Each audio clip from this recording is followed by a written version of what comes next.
I'm gonna be a bit pessimistic, or let's say realistic, that I don't believe in any ceasefire soon. I give less than 10% chance that war will be finished within next year. Welcome to the Future of GovCon, a weekly podcast that looks at what is happening now and how it will impact the future of our industry. I'm Jake Frazer, owner and CEO of Precision Talent Solutions. In leading one of the industry's top executive search firms, I talk to influencers across the industry every day. C-suite executives, growth officers, diplomats, senior government officials, and top flag officers. Every week, we bring in experts from across GovCon, cyber, AI, space, NATO, medical, and more. And we'll have them share the key trends happening today and how our industry will look in the years to come. So pour a cup of coffee and let's get started. Hey everybody, it's Jake with PTS. Welcome back to another episode of the Future of GovCon. And we're thrilled and we're actually honored to have today with us Andrii Nikolaienko, who is an active member of parliament in Ukraine. I had the chance to meet Andrii last week, had about a 2.5 hour dinner with him. It was a fascinating discussion.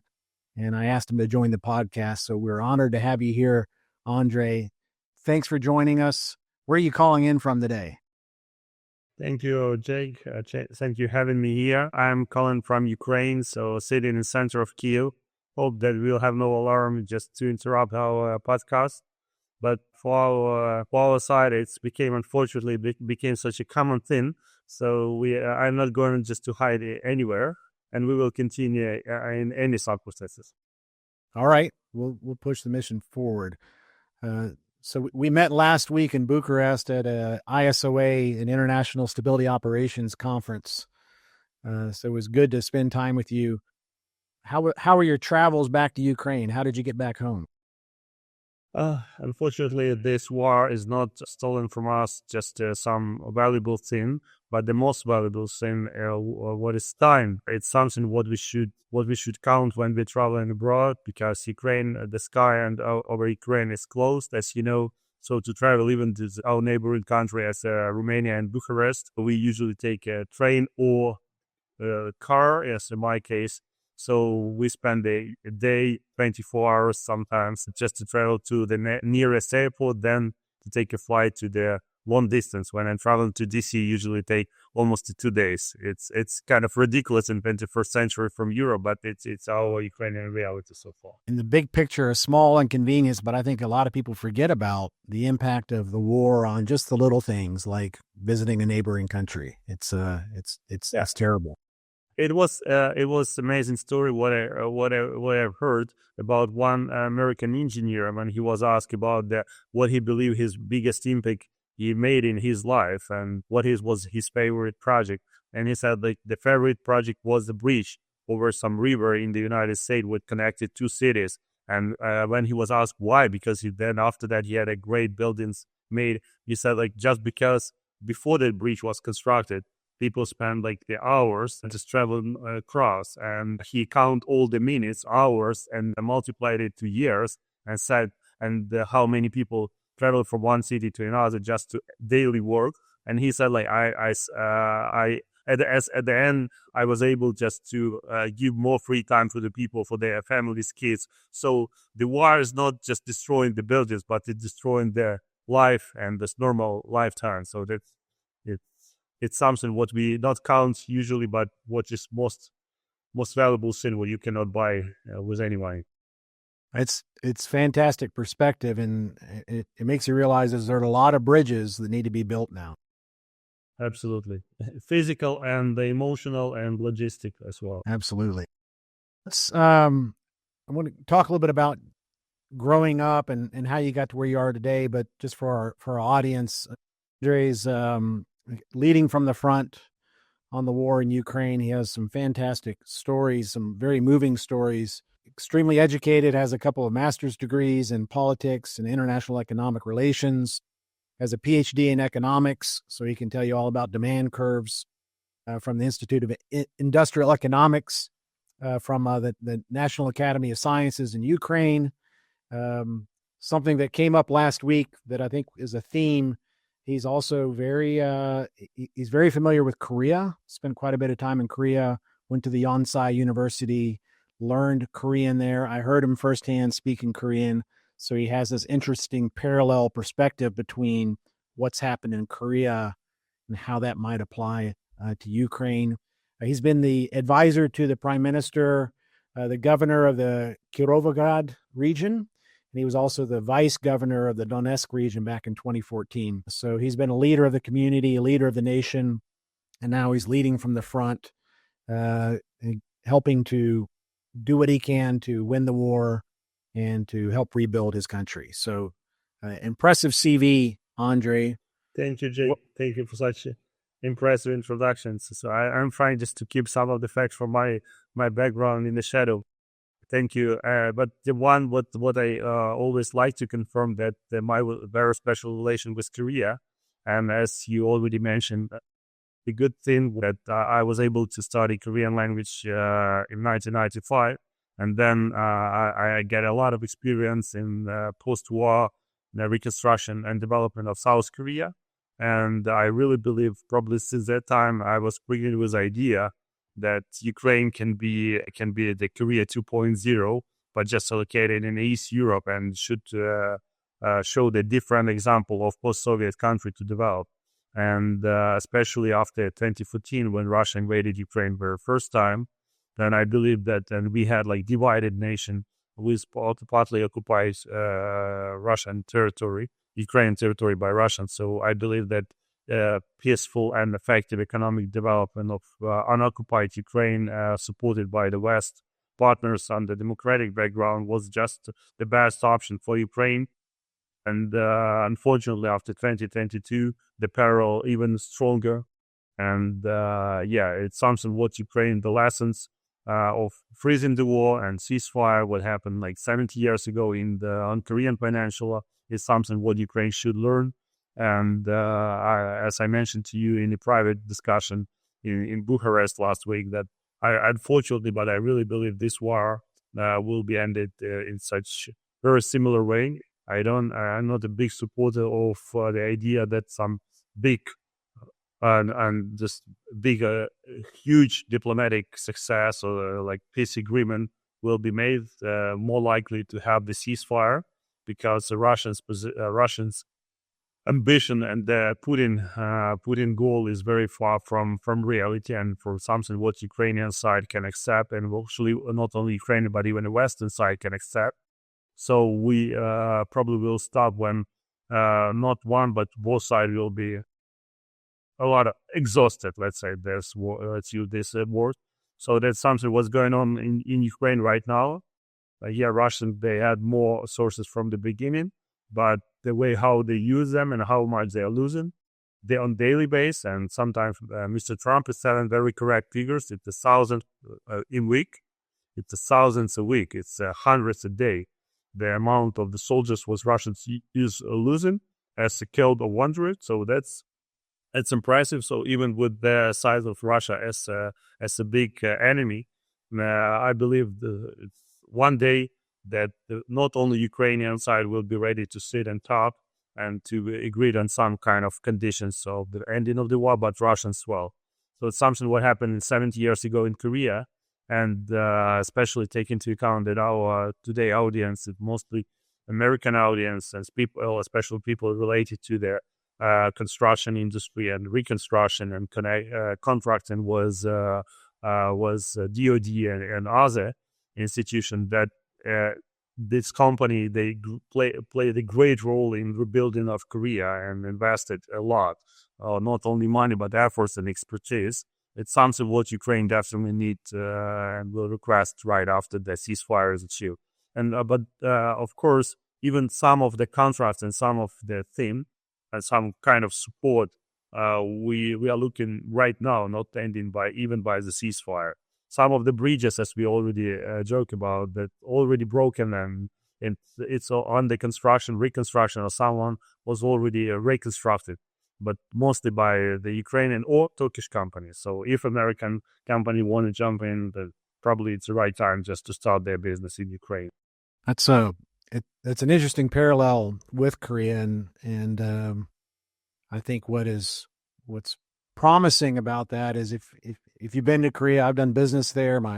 Both my father and my brother served there in the military. They're a people of grit. They have this inner strength that is uncommon. I think it's because of the situation that they've had to survive through, and also the economic success they've had is a product of that kind of determination and that grit and determination. You can see the same thing in the strength of the Ukrainian people. Yeah, the parallel is also that I will also just quietly discuss this issue, the variants and scenarios for Ukraine. And JP Morgan, they published like probably 6 or 7 months ago, they published like 4 scenarios for Ukraine. And unfortunately, I can add one more scenario. So I see 5 scenarios from the most terrible one to the most likely one. So South Korean scenario, it's actually the most likely one. And the most terrible one, it's kind of Yugoslavian scenario, when the situation on the front will change dramatically if we lose the support from the Western partner, which is, I believe, not our case. And then if country can be divided, as President Orban said just a few weeks ago, then he see that country can be divided in parts. So, but I believe this is not our case. But also Belarusian or even Georgian scenario, when the 20% of Georgian territory was occupied by Russians in 2008. It just was a 10 days war, as just to refresh in the mind of our audience. But that was the situation when the whole people of Georgia, including the leadership of that time, they were very anti-Russian, was very ready to fight. But then after the decade, after the 10 years, step by step, the political leadership has been changed. The new political figures come out, and nowadays the Georgia is really in Russian shadow. So even when the people of Georgia, they hate, many of them, they hate Russians because they occupied and killed many of their citizens, but they are now under pro-Russian leadership, who decide not to join EU and NATO anymore, what was a strategic goal of Georgia before. And now they're just slightly moving in different direction. But to other cases, to other option, what was mentioned by JP Morgan, it was Israel case and the Israel case and the South Korean one. Israel, when you all surrounded with enemies, so I believe we have, at least on the western flank, we have our strong supporters as Poland, Romania, more or less likely Slovakia, but with the current leadership, it's questionable. But people of Slovakia support Ukraine a lot, and other Hungary as well. And so that's something what we have to comply. And but both this country, Israel and South Korea, they both invested a lot in development of their own capabilities and possibilities to protect their cities and to create the effective defense industry and defense system and develop their own armies. But both this country has no only professional army, not only contracted army, but all young men and sometimes a young woman serving in the army had that experience. And probably it's going to be a case of Ukraine, when we have those kind of huge enemy right next to our borders, and we have the border, it's just to refresh in mind, that's very different compared in the size compared to Israel and South Korean case. We have then more than 1,200 kilometers of border between Ukraine and Russia, what we should be ready to protect. It's a huge number, and all generals who will watch us will understand how big army we need to have, or at least in a peaceful time, we should have a lot of reserves, like reservists and people who know what to do in a difficult time. So that's something what Ukraine is facing of. Yeah, I live in Switzerland, and my 17-year-old, he just got his papers to join the military. But you're going to have these layers of professional military, industrial support. It's a whole new generation that's going to come around. We'll go back into talking about what's going on in Ukraine in the future. I'd like to learn a little bit about Andrii growing up. I mean, you have a kind of an eclectic background. I remember you mentioning that you have a love of baseball. So you have the Right. Korean It's very thing. typical for Ukraine. So who's your baseball team? How did you get into baseball? You know, 20 years ago when I was serving, more than 20, like 25 years ago when I was serving as a diplomat in South Korea, I fell in love with baseball, started to visit in the baseball games because it's probably sport number one in South Korea as well. So that I had a friends of mine who just started to teach me how to play and how it looks like. What is just which was very unusual for Ukraine because we had no fields by that time in Ukraine at all. Just we had like just the beginning of this baseball movement, and then it's a joke of I don't know. It was just suddenly happened when I was employed in Kirovograd region as a vice governor. Then I was a governor there. That actually the Ukrainian baseball capital, where just the champion of Ukraine, the team champion of Ukraine, is located. So I was invited to be the honorably president of the team, and then start to support them, invest them, and then finally I was asked just to join the federation and to lead the federation. So for last 12 years, I'm the president of the Ukraine Baseball and Softball Federation. And we are still building the fields. And it's really great that we had a possibility even to open the new field here in Kyiv during the wartime.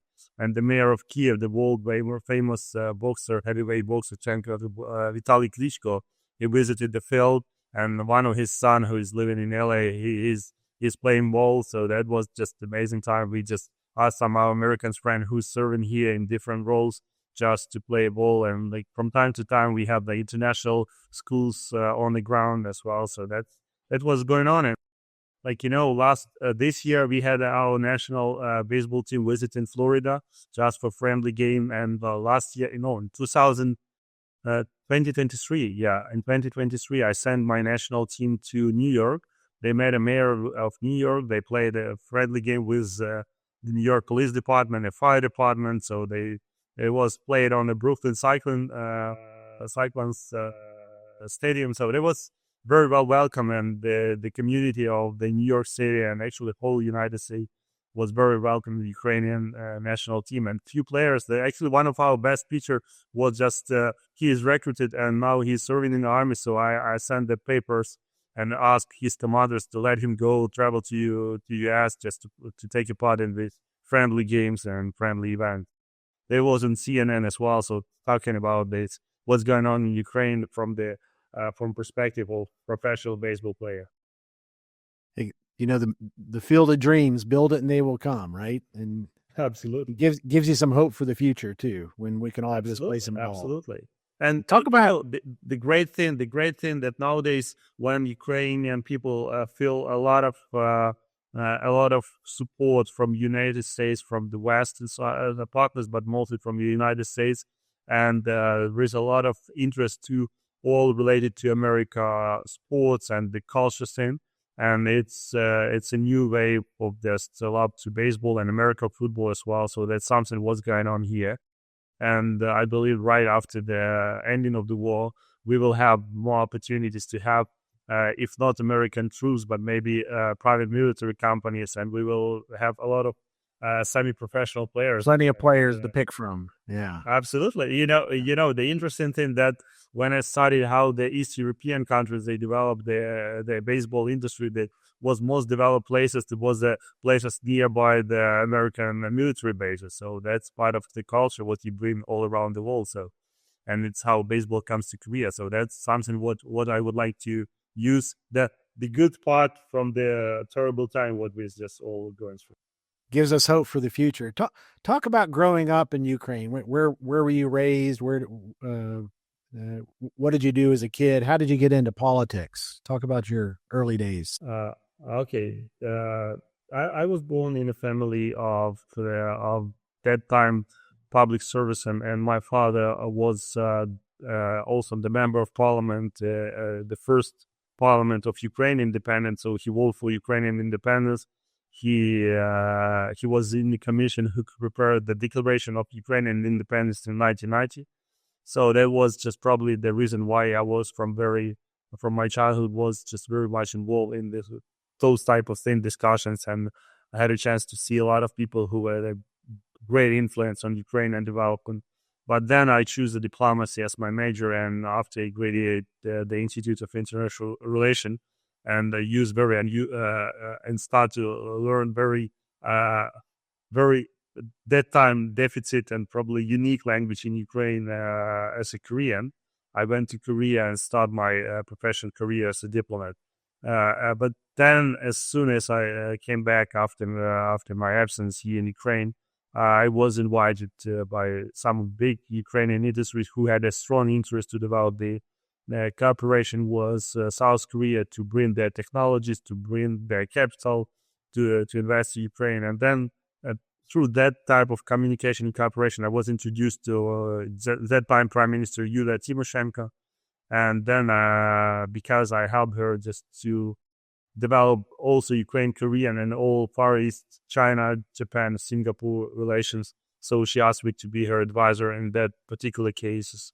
And I was advisor in Prime Minister for a few years. Then the friend of mine who was appointed as a governor in Kirograd invited me to join the politics. I tried to escape the politics itself, not to be the party member. I was always concentrated on economics and like different type of economics and military cooperation. It was point of my interest.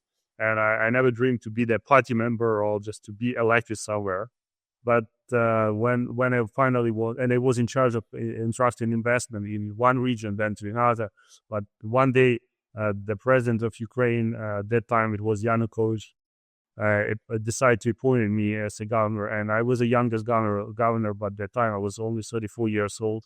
Wow. Nowadays in Ukraine, it's quite often when we have the youngest ever, like MPs or governors or ministers, even the prime ministers, like the case in Ukraine. But that time it was very unusual thing.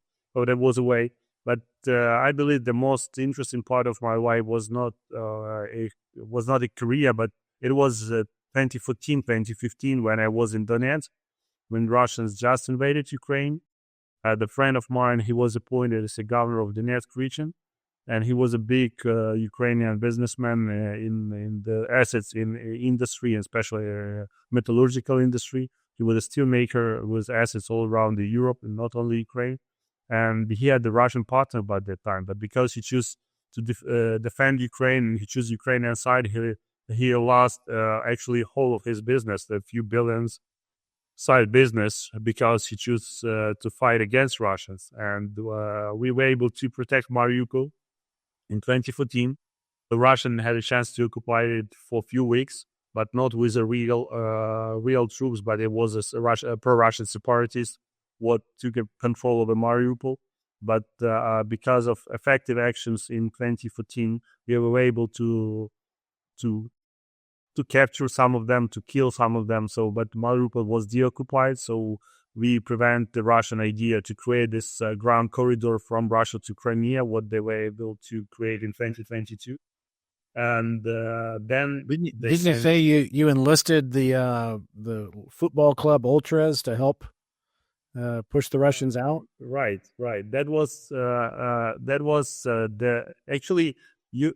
Just to our audience to better understand that that time in 2014, after Maidan happened, the country was very unstable internally, politically, and especially the police officers and all this law enforcement officers from eastern part of Ukraine. Most of them, they were very disoriented, and many of them were pro-Russian. And then it was really difficult to keep control over the territory. When you're the governor and you have the majority of your police officers who's on a different side, on the side of your enemy, not openly, but inside, right? They not fulfill your orders, and that's a big issue. And when the Russians by separatists occupied Mariupol, the power what we had by that time in the hand was just a very strong group of very motivated football hooligans, or like football fans, let's say, who started to create the Azov a now well-known Ukrainian National Guard brigade, and they sought to from the battalion. They had not battalion, but probably the company side by that time, but they called themselves battalion. So we helped them to be founded, find supporters, and help them to plan and effectively realize the operation of the occupation of Mariupol by Russian. Then we helped them to grow, and now they're heroes like worldwide. Actually, the Azov was defenders of Mariupol for historical battle when the huge Russian army was not able to take the city because of the effective protection of Azovstal steel mill. Actually, that time, the governor of Donetsk, who I mentioned, the Sergei Taruta, he was the owner of the Azov steel mill in the past, and this steel mill was used as a core with the underground facilities, was effectively used as a core of the whole defense structures for the city. And because it has its own access to the sea, Azov Sea, it was available to do like 7 to 8 rescue operation, and just to deliver by the air, by helicopters, to deliver the ammunition and the food, and especially the medicine to the fully assaulted and occupied city. So that's something that actually the Mariupol itself, even this documentary about Mariupol was awarded by Oscar a few years ago, but that no one understand well and what happened in Mariupol. I believe that in the hundreds of thousands Ukrainian casualties and killed people from our side, the huge part of it, probably the biggest part of civilians who were killed during the war, it was in the city of Mariupol, because Russian, they used the simple aviation. They were bombing the civilians just destroying these multi-story buildings totally. And many of people were killed not only because of direct effect by the weapon, but because they were underground, they were under the ruins, and that what had happened. And that's the most tragic moment of this whole Mariupol battle was when the Russians dropped their few bombs, like 500 kilos bombs on the theater, where was just wounded kids inside, because there was more than 1,000 people in the basement, and there's more than 1,000 that were killed. So that's something what we should keep in mind when we are trying to think about the peaceful negotiation. As a professional diplomat, I agree that all war should finish with some type of deal, but we should keep in mind what happened, who started, and what the chances looks like. We can't forget that, and there's a novel to be written about that piece of history of the war, that we shouldn't forget that. We shouldn't forget what happened. And just watching it from the outside, it was just no, actually, you're not correct. That not just watching, but your friends, and I know personally yourself, and like many of the companies and the leaders of the companies who we met in Bucharest and others, they're in Ukraine, they're visiting often, they help a lot, they building already the summer facilities. For the last few decades, you help Ukraine to develop its own defense structures, and it's actually one of the reasons why we were able to defend ourselves and to make this wars very painful for Russians. That 8 years between 2014 and 2022, when the Ukrainian army was rebuilt, was just restructured, and intelligence capability as well, that was extremely improved, and mostly because of the substantial support from the United States and other European allies as well. So, as a member of Parliament, you have a lot on your plate. What's your area of focus? What's your mission? Is it external outreach? Is it planning the next stage after the war? What are you focused on personally? Actually, I divide my current position and my activities to the two pieces. First, it was before the day of invasion. I was actively involved in public politics, and I was because I was elected from opposition party, so I was heavily criticizing the current leadership, and like was my open position. And I had like a lot of concerns about some of decisions, about the professional background of some people of the team. But since the day of invasion, I stopped all public critics because I understand the country should be united under this pressure. And I switched the topic of my interest from the financial and the banking system, because I'm the member of financial and banking committee of the parliament. Then I focus on the financial intelligence, how to find the information of Russians, how they evade the sanction, how they are still able to finance the war machine. But at the same time, because of my diplomatic background, as I already mentioned, I was physically in the first few weeks and then few months, as I was physically involved in the Kyiv Defense Command.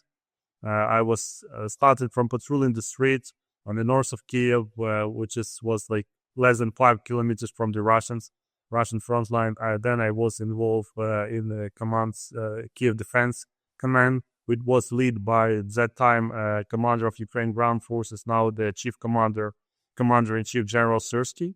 So yeah, since my Donbass background from Donetsk from 2014, I had a chance to meet many of those great generals and great commanders that time when they were battalion or brigade commanders. Now they're on the top. So we had those type of long-term relations. So what allowed me just to be connected directly with them, understand their needs, understand this the real warfare, how it's changing very rapidly.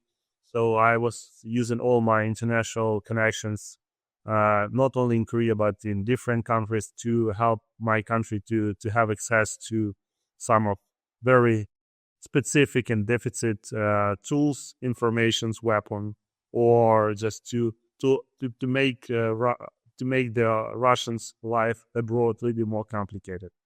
Then I just will stop on that, because I want to still travel abroad, not say too much. And even within Ukraine, I mean, you have the war going on, but you also have political, just like any country, there's political, not instability, but turmoil. And what's going to happen next in your mind politically within the Ukrainian government, and how will that impact the outcome of the war and the aftermath of the war? Okay, if we're talking about the future, my plans, or actually not a plan, by estimation, is very clear. First, with a vision, and that's parallel what I want to do with South Korea. So South Korea, right after the war, they had not immediately, they had a passion here and a great development. They had 8 years of stagnation, and they, with all support of United States, your troops was on the ground. You finance it heavily, but there was no development. So on development happened only since the faction he came to the power and start to use international support and the funds effectively and with the right strategy. So Ukraine, I believe the Ukrainian, the modern Ukraine, as a young democracy, should think about development of strategic institution. The lack of strategies is something what probably was the one of the key. First of all, the Russian ambition and craziness in the Putin head, but also the absence of long-term right strategies inside of Ukraine and fulfilling of their strategies. So something what just really make me worried that when I see the current European leadership, they also the flipping of these policies. Every time when the presidents or prime ministers of European countries is changing, the country philosophy and their strategic goal is also reviewed and sometimes changed 180 degree. So that's something what not good, because with all respect to the politicians themselves, but the strategy and the strategy for the whole country and state is more important than names in the history. So that we have the help. We have to decide about strategic direction, and then can change like 10 or 20 degree, but not 180. So it's something what we have to keep. And Ukraine, as a strong European nation with strong army, which is confirmed now by our enemy, Russian enemies, we choose a side, and development of Ukraine in the right way, not only from military point of view, not only from defense point of view, but from economic point of view, as a strong player and the country with a lot of mineral resources and a lot of people's resources and a lot of agricultural resources, should be effectively integrated in all supply chains of not only Europe but whole Western allies and Western partners. So that's something what Ukraine should think about. And next people who will pretend to be the next president of Ukraine or the leaders of Ukraine, they should demonstrate the very clear vision, and this should be not their own dreams, but it should be plan what will be previously discussed and agreed with the strategic partner, because surviving of Ukraine and the future development is very, very much connected with the level of external support, and not only financial, but systematic strategical support. I remember you saying last week about it's not rebuilding the old Ukraine, it's building the new Ukraine. Absolutely. And I mean, our audience here are, for the most part, companies and executives that are involved in diplomacy and defense, infrastructure. Where do you think the companies, the audience members that are where they're looking to invest? A lot of these companies have been there even before the war. Many of them have been building relationships over the last several years, partnerships, joint ventures, setting up legal entities. And everybody's, I'm not saying there's fatigue, but people are wondering, where do we need to invest to be able to A, support winning the war, whatever that looks like, and B, being able to support building the new Ukraine that you talked about. Right. So thank you to remind me this a very important point, because it's really crucial, the right definitions, because the rebuilding, when you believe that something was great, it's better to rebuild the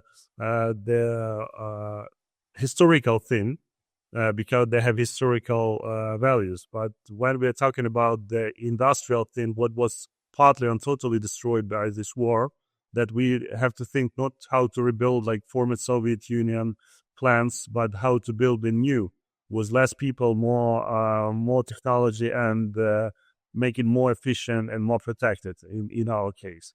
So yes, we have few area like prioritization, and we have few major area to invest. And I believe this government is already announced it, but I can just confirm one more time. We have the new government in Ukraine led by women again.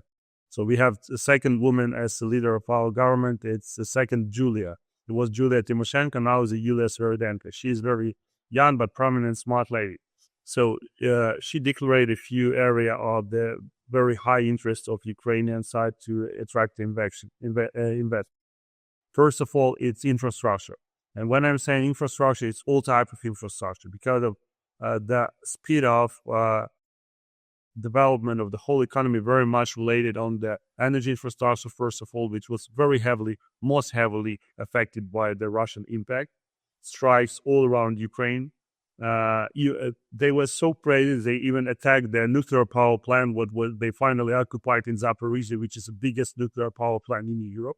They produce 6,000 megawatts, 6 gigawatts of energy, so it's huge. And they were attacking those plants in 2022 by tanks. So it demonstrates how they far from reality. Also, their old transmission line, substations, thermal power plant, all type of things, TPP, CHP, the whole infrastructure was damaged. So it should be replaced or built from the scratch some new type of facilities. Also, our railroads and the ports, it was damaged, but not only because of that, but because the new government and the new leadership of Ukraine is believe this infrastructure can be and should be privatized. So I believe this privatization of this important structures as the ports and the railroads or big railroad hubs can be very much interesting for investment, but also very crucial if it's going through the right hand with people who have knowledge and ability to develop. As well, Ukraine the very big difference between Ukraine and South Korea, for example, 70 years ago, or any other post-war country, that Ukraine was one of the most industrial countries in Europe and the most industrial part in the USSR. So that's something we have, like big engineering school. We have ability not to build the drones, but to build the missiles, to build the trains, to build the big helicopters, to build the biggest planes in the world. Those people still alive, and those schools and industries still exist. So that I'm the big supporter of strategic privatization. When we have what the most important part of privatization, no surprise what government will take, but about the future strategy for those assets. So, and if we had a strategic partnership. Strategic privatization of going away from government-owned infrastructure and bringing in private industry, right? Absolutely. Yeah. And very special part of Ukrainian future development. It's development of its mineral base. So I'm really one of the biggest fan of this so-called mineral deal between the United States and Ukraine, because it's actually not about the critical raw materials, but about development of many other bilateral interesting projects. But mineral base of Ukraine, it's something very extremely unbelievable on European continent. So we have the almost whole this Mendeleev table in our ground, in our soil, from traditional oil and gas, and Ukrainian by gas deposit. We are third biggest large country by deposit in Europe, after Norway and Netherlands. But if we're talking about critical raw materials, we are biggest in titanium. We are biggest in lithium in Europe. We are biggest in copper in Europe. So we have plenty, the long list of the CRM, what was just confirmed as a strategic interest of United States and Europe.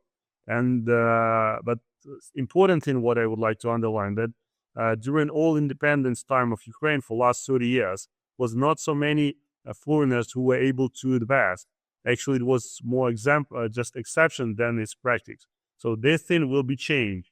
And now we have already the DFC in Ukraine, who is trying to actively look for those opportunities. And before my election to parliament, as I mentioned to you before, after my public service and before the parliament, I spent 5 years as a chairman of the board in private mining company called Velta, and we developed this titanium mining from the scratch, and it was absolutely greenfield. And nowadays, it's one of the very short list of DFC and U.S. interest in Ukraine. But it's just a simple confirmation that Ukraine has something what very much needed by the Western partners, not just to fulfill some, I don't know which desire, but to fulfill their ability to defend themselves. Without not Chinese, not Russian titanium, it's going to be very difficult to produce enough modern ammunition or modern war machines like F-35, like your all cruising missiles. So you need critical raw materials, not from China, not from Russia, who is now playing the same side. So that's something what Ukraine can do for the West and can replace those suppliers. And important to defend those country and to defend that asset. And very important thing what I would add, that first impression after the signing of the mineral deal was that presence of American companies and American flags on rooftop of those factories will be enough protection, and Putin will never try to attack those companies. But unfortunately, right 1 week after the Alaska meeting between Trump and Putin did absolutely opposite thing. He reached the American factory, which is located 10 kilometers from the Hungarian border on very west of Ukraine, by 2 cruising missiles. Its company was sending a signal. Yeah, absolutely. The signal was very clear. It was a Flex International, who is one of the leading company for electronics, and they had a factory there for last 20 years. They were producing parts for the for all type of civilian electronics has zero relation to the defense industry.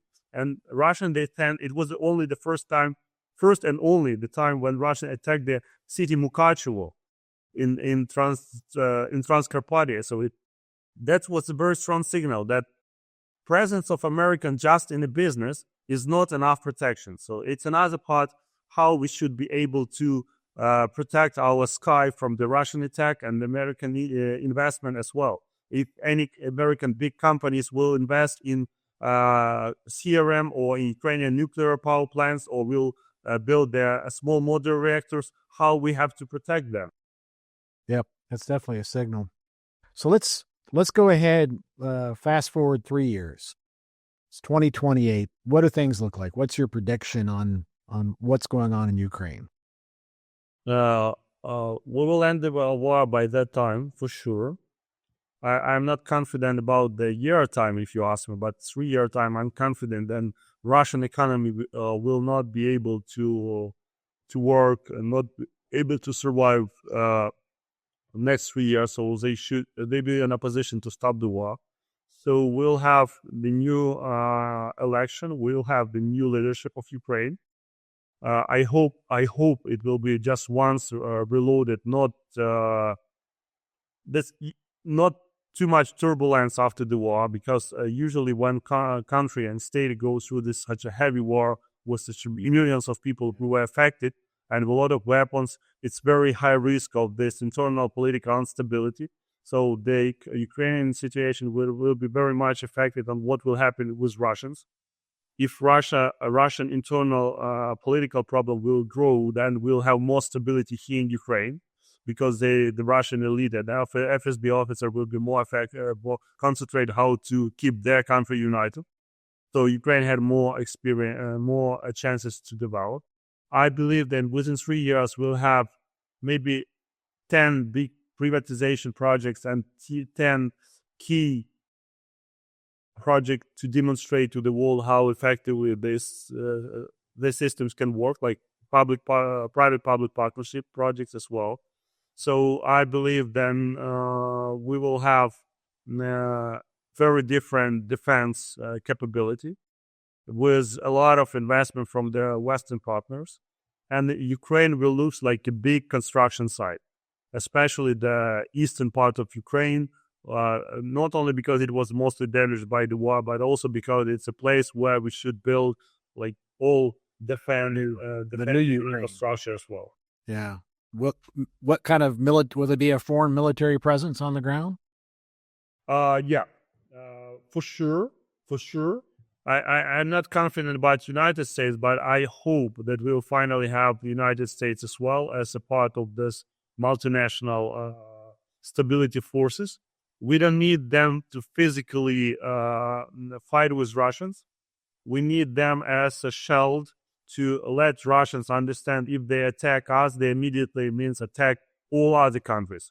So that's kind of like the more psychological thing. Ukraine has huge army, bigger than any European nations, and it's good to have this army on the right side.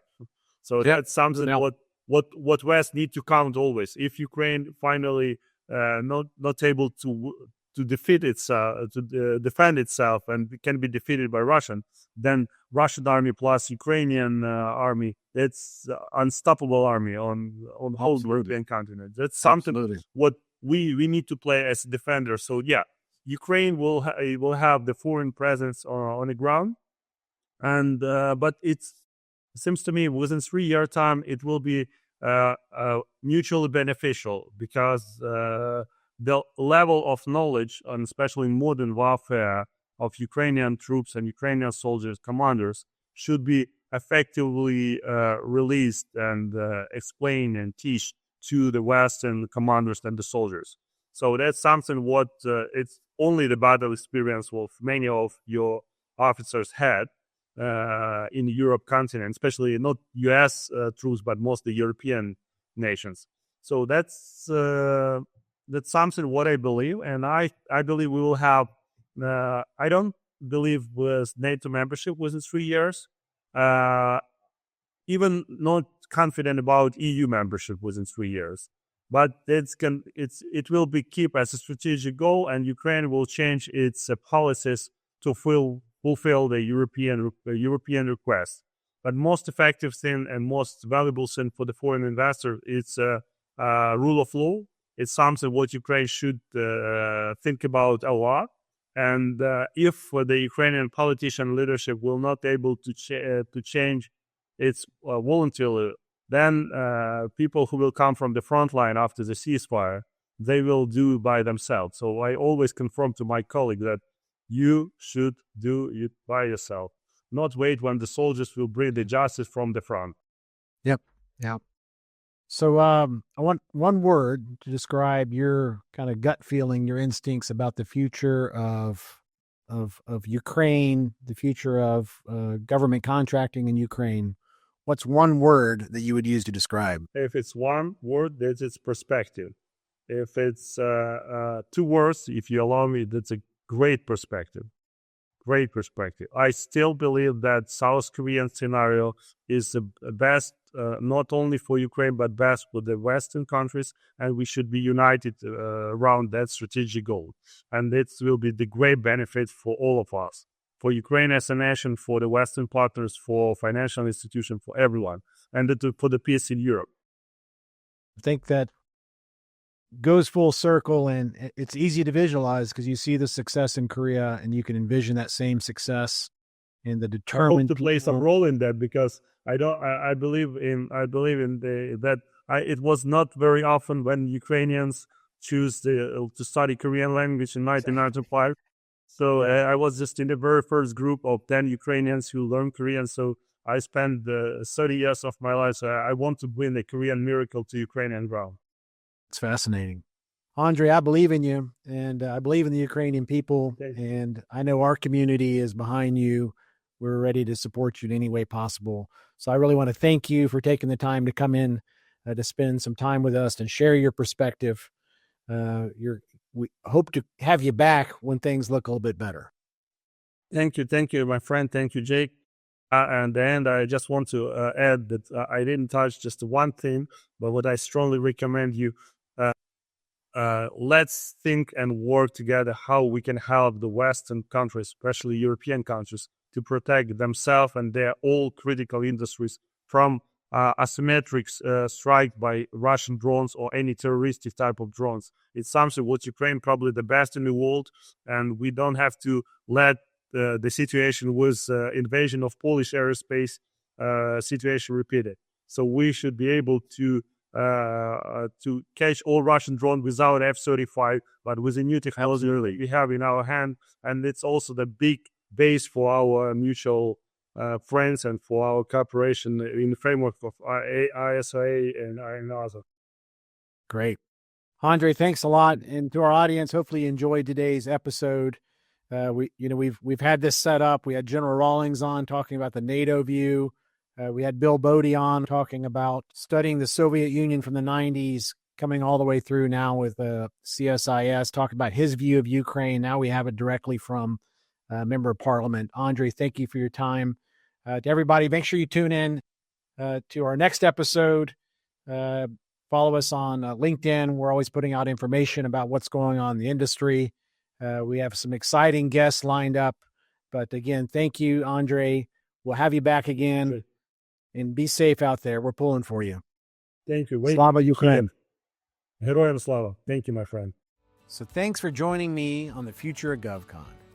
If you enjoyed today's conversation, share it with a friend. Follow the podcast and subscribe to YouTube so you don't miss our bold predictions shaping our industry. You can also connect with me on LinkedIn and learn more about Precision Talent Solutions at pts.careers. Thanks for tuning into the future of GovCon, and see you next week.